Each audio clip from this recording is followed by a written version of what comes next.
இன்னைக்கு டேஸ்டியான ஒரு புலாவ் ரெசிபி பண்ண போகிறேன். இது குக்கு கோமாளியில் பண்ண ரெசிபி. ரொம்ப சிம்பிளாக ஈஸியாகவே பண்ணலாம். இந்த சுவையான சோயா ஆலு புலாவ் எப்படி செய்கிறதுன்னு இந்த வீடியோவில் பார்க்கலாம். அரை கப் சோயா சூடான தண்ணியில் 10 நிமிஷம் ஊற வச்சு தண்ணியெல்லாம் பிழிஞ்சு இன்னொரு பவுலில் எடுத்து வச்சுருக்கேன். இதில் 1 டேபிள் ஸ்பூன் தயிர், 1/4 டீஸ்பூன் மஞ்சள் பொடி, 1 டீஸ்பூன் மிளகாய் பொடி, தேவையான அளவு உப்பு சேர்த்து நல்லா மிக்ஸ் பண்ணதுக்கு அப்புறம் ஒரு 15 நிமிஷம் ஊற வச்சிடலாம். 1 கப் பாஸ்மதி அரிசியும் நல்லா வாஷ் பண்ணிட்டு தண்ணியில் 30 நிமிஷம் ஊற வச்சிருங்க.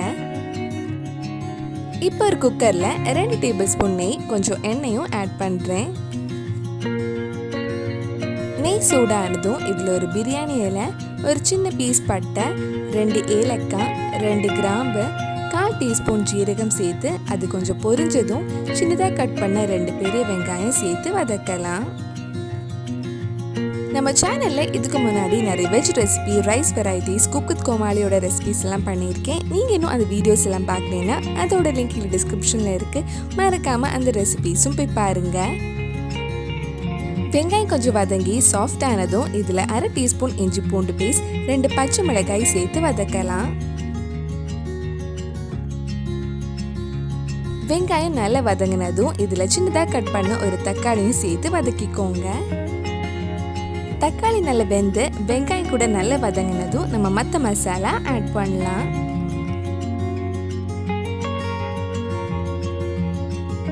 வெங்காய தக்காளி நல்லா வதங்கினதும் இதில் 1/4 டீஸ்பூன் மஞ்சள் பொடி, 3/4 டீஸ்பூன் மிளகாய் பொடி, 1/2 டீஸ்பூன் கரம் மசாலா சேர்த்து அந்த மிளகாய் பொடியோட பச்சை வாசனை போகிற வரைக்கும் கொஞ்ச நேரம் வதக்கலாம்.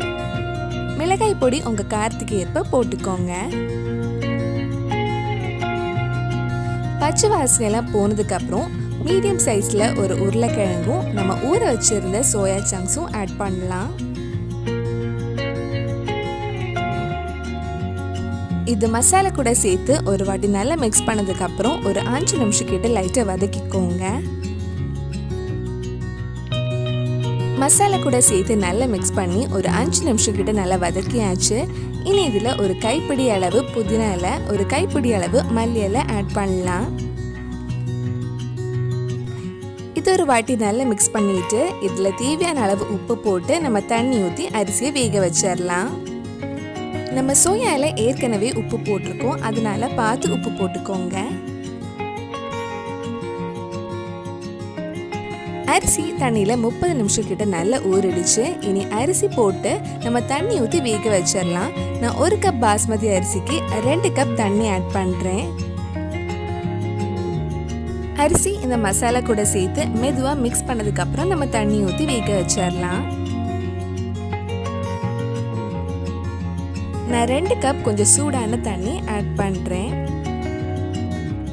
தண்ணி ஊற்றினதும் லைட்டாக ஒரு கொதி வந்ததுக்கப்புறம் நம்ம குக்கரை மூடி வச்சு வேக வைக்கலாம். கொதிக்கும் போது டேஸ்ட் பார்த்துட்டு உப்பு காரம் எல்லாம் செக் பண்ணிக்கோங்க. இப்போ குக்கர் மூடி வச்சுட்டு மீடியம் ஃப்ளேமில் 2 விசில் வர்றது வரைக்கும் வேக வைக்கலாம். ஒவ்வொரு குக்கர் ஒவ்வொரு மாதிரி இருக்கும். நீங்கள் உங்கள் குக்கருக்கு ஏற்ற மாதிரி வேக வச்சு எடுத்துக்கோங்க. ஓப்பன் பண்ணும்போது வாசனை சூப்பராக இருக்கு. அவ்வளவுதான், ரொம்ப டேஸ்டியான சோயா ஆலு புலாவ் ரெடி ஆயிடுச்சு. குழந்தைங்க எல்லாம் ரொம்ப விரும்பி சாப்பிடுவாங்க. கண்டிப்பாக நீங்களும் இந்த ரெசிபி உங்கள் வீட்டில் செஞ்சு பாருங்க. பிடிச்சிருந்தா இந்த வீடியோவை லைக் பண்ணுங்க, உங்கள் ஃப்ரெண்ட்ஸ் அண்ட் ஃபேமிலிக்கு ஷேர் பண்ணுங்க. வேறு என்னெல்லாம் குக்கு கோமாளி ரெசிபி நம்ம சேனலில் ட்ரை பண்ணலான்னு கீழே கமெண்ட் பாக்ஸில் சொல்லுங்கள்.